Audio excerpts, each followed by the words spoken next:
साथियों, चौथे अध्याय में हमने चैत्र मास में रामायण के श्रवण की महिमा सुनी। अब पांचवें और अंतिम अध्याय में हम रामायण के नवाश्रवण की विधि, महिमा तथा फल का वर्णन सुनेंगे। इस अध्याय के पहले भाग में रामायण श्रवण की विधि बताई गई है और उसके बाद फिर रामायण श्रवण की महिमा बताई गई है। इसमें एक महिमा तो बहुत ही महत्वपूर्ण है। वो महिमा इस प्रकार है कि जो मनुष्य श्रद्धा युक्त होकर इसका एक श्लोक या आधा श्लोक भी पढ़ता है, वह तत्काल ही करोड़ों उपपादकों से छुटकारा पा जाता है। तो अगर कोई आधा श्लोक भी रोज पढ़ता है तो उसकी मुक्ति निश्चित है। तो चलिए आइए अब आगे की कथा सुनते हैं। श्रीमद् वाल्मीकि रामायण महात्म्य पंचमोध्याय। रामायण के नवाश्रवण की विधि, महिमा तथा फल का वर्णन। सूत उवाच। सूत जी कहते हैं, रामायण का यह महात्म्य सुनकर मुनीश्वर सनत कुमार बहुत प्रसन्न हुए। उन्होंने मुनिश्रेष्ठ नारद जी से पुनः जिज्ञासा की। सनत कुमार उवाच। सनत कुमार बोले, मुनीश्वर, आपने रामायण का महात्म्य कहा, अब मैं उसकी विधि सुनना चाहता हूँ। महाभाग मुने, आप तत्वार्थ ज्ञान में कुशल हैं, अतः अत्यंत कृपापूर्वक इस विषय को यथार्थ रूप से बताएं। नारद उवाच। नारद जी ने कहा, महर्षियों, तुम लोग एकाग्रचित्त होकर रामायण की यह विधि सुनो, जो संपूर्ण लोकों में विख्यात है। वह स्वर्ग तथा मोक्ष संपत्ति की वृद्धि करने वाली है। मैं रामायण कथा श्रवण का विधि बता रहा हूँ, तुम सब लोग उसे सुनो। रामायण कथा का अनुष्ठान करने वाले वक्ता एवं श्रोता को भक्ति भाव से भावित होकर उस विधान का पालन करना चाहिए। उस विधि का पालन करने से करोड़ों पाप नष्ट हो जाते हैं। चैत्र माघ तथा कार्तिक मास के शुक्ल पक्ष की पंचमी तिथि को कथा आरंभ करनी चाहिए। पहले स्वस्ति वाचन करके फिर यह संकल्प करें कि हम 9 दिनों तक रामायण की अमृतमयी कथा सुनेंगे। फिर भगवान से प्रार्थना करें, श्री राम, आज से प्रतिदिन मैं आपकी अमृतमयी कथा सुनूंगा। यह आपके कृपा प्रसाद से परिपूर्ण हो। नित्य प्रति अपामार्ग की शाखा से दंत शुद्धि करके राम भक्ति में तत्पर हो विधि पूर्वक स्नान करें। अपनी इंद्रियों को संयम में रखकर भाई बंधुओं के साथ स्वयं कथा सुने। पहले अपने कुलाचार के अनुसार दंत धावन पूर्वक स्नान करके श्वेत वस्त्र धारण करे और शुद्ध हो घर आकर मौन भाव से दोनों पैर धोने के पश्चात आचमन करके भगवान नारायण का स्मरण करे। फिर प्रतिदिन देव पूजन करके संकल्प पूर्वक भक्ति भाव से रामायण ग्रंथ की पूजा करे। व्रती पुरुष आवाहन, आसन, गंध, पुष्प आदि के द्वारा ओम नमो नारायण इस मंत्र से भक्ति परायण होकर पूजन करे। संपूर्ण पापों की निवृत्ति के लिए अपनी शक्ति के अनुसार 1, 2 या 3 बार प्रयत्न पूर्वक होम करे। इस प्रकार जो मन और इंद्रियों को संयम में रखकर रामायण की विधि का अनुष्ठान करता है, वह भगवान विष्णु के धाम में जाता है, जहाँ से लौटकर वह फिर इस संसार में नहीं आता। जो रामायण संबंधी व्रत को धारण करने वाला तथा धर्मात्मा है, वह श्रेष्ठ पुरुष चांडाल अथवा पतित मनुष्य का वस्त्र और अन्न से भी सत्कार न करे।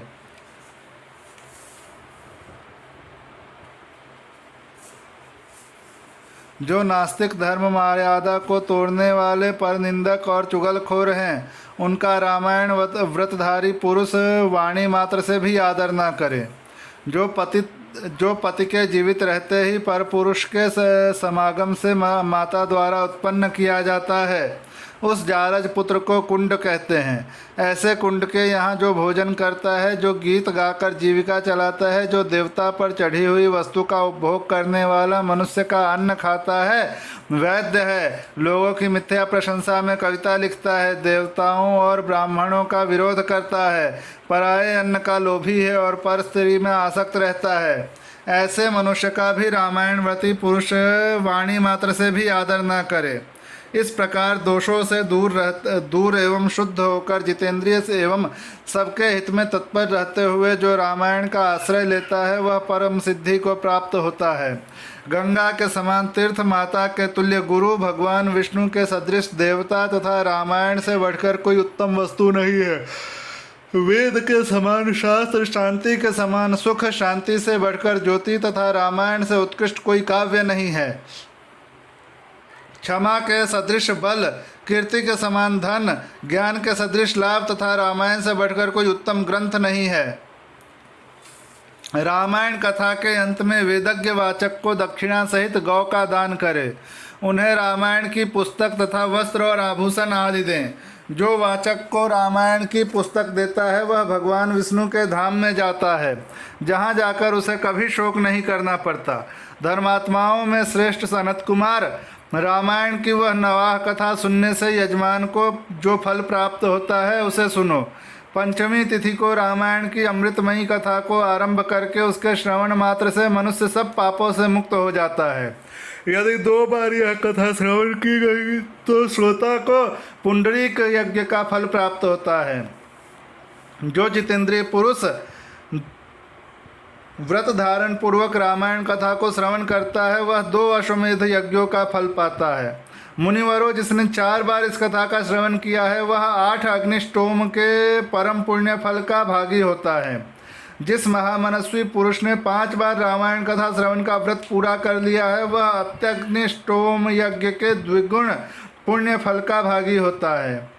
जो एकाग्रचित्त होकर इस प्रकार 6 बार रामायण कथा के व्रत का अनुष्ठान पूरा कर लेता है वह अग्निष्टोम यज्ञ के 8 गुने फल का भागी होता है। मुनीश्वरों, स्त्री हो या पुरुष, जो 8 बार रामायण कथा को सुन लेता है वह नरमेध यज्ञ का 5 गुना फल पाता है। जो स्त्री या पुरुष 9 बार इस व्रत का आचरण करता है उसे 3 गोमेध यज्ञ का पुण्य फल प्राप्त होता है। जो पुरुष शांत चित्त और जितेंद्रिय होकर रामायण यज्ञ का अनुष्ठान करता है वह उस परमानंदमय धाम में जाता है जहाँ जाकर उसे कभी शोक नहीं करना पड़ता। जो प्रतिदिन रामायण का पाठ अथवा श्रवण करता है, गंगा नहाता है और धर्म मार्ग का उपदेश देता है, ऐसे लोग संसार सागर से मुक्त ही हैं, इसमें संशय नहीं है। महात्माओं, यतियों, ब्रह्मचारियों तथा प्रवीरों को भी रामायण का नवाह कथा सुनना चाहिए। राम कथा को अत्यंत भक्तिपूर्वक सुनकर मनुष्य महान तेज से उद्दीप्त हो उठता है और ब्रह्मलोक में जाकर वहीं आनंद का अनुभव करता है। इसलिए विप्रेंद्रगण, आप लोग रामायण की अमृतमयी कथा सुनिए। श्रोताओं के लिए यह सर्वोत्तम श्रवणीय वस्तु है और पवित्रों में भी परम उत्तम है। दुःस्वप्न को नष्ट करने वाली यह कथा धन्य है, इसे प्रयत्नपूर्वक सुनना चाहिए। जो मनुष्य श्रद्धा युक्त होकर इसका ही करोड़ों पातकों से छुटकारा पा जाता है, जो मनुष्य श्रद्धा युक्त होकर इसका 1 श्लोक या आधा श्लोक भी पढ़ता है वह तत्काल ही करोड़ों उपपातकों से छुटकारा पा जाता है। यह गुह्य से भी गुह्यतम वस्तु है, इसे सत्पुरुषों को ही सुनाना चाहिए। भगवान श्री राम के मंदिर में अथवा किसी पुण्य क्षेत्र में सत्पुरुषों की सभा में रामायण कथा का प्रवचन करना चाहिए। जो ब्रह्मद्रोही पाखंडपूर्ण आचार में तत्पर तथा लोगों को ठगने वाली वृत्ति से युक्त हैं उन्हें यह परम उत्तम कथा नहीं सुनानी चाहिए। जो काम आदि दोषों का त्याग कर चुके हैं, जिनका मन राम भक्ति में अनुरक्त रहता है तथा जो गुरुजनों की सेवा में तत्पर हैं, उन्हीं के समक्ष यह मोक्ष की साधनभूत कथा बाँचनी चाहिए। श्री राम सर्वदेवमय माने गए हैं। वे आर्त प्राणियों की पीड़ा का नाश करने वाले हैं तथा श्रेष्ठ भक्तों पर सदा ही स्नेह रखते हैं। वे भगवान भक्ति से ही संतुष्ट होते हैं, दूसरे किसी उपाय से नहीं। मनुष्य विवश होकर भी उसके नाम का कीर्तन अथवा स्मरण कर लेने पर समस्त पातकों से मुक्त हो परम पद का भागी होता है। महात्माओं, भगवान मधुसूदन संसार रूपी भयंकर एवं दुर्गम वन को भस्म करने के लिए दावानल के समान हैं।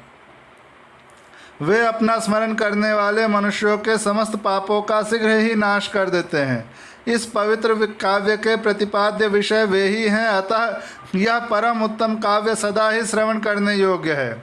इसका श्रवण अथवा पाठ करने से यह समस्त पापों का नाश करने वाला है। जिसकी श्री राम रस में प्रीति एवं भक्ति है वही संपूर्ण शास्त्रों के अर्थ ज्ञान में निपुण और कृतकृत्य है।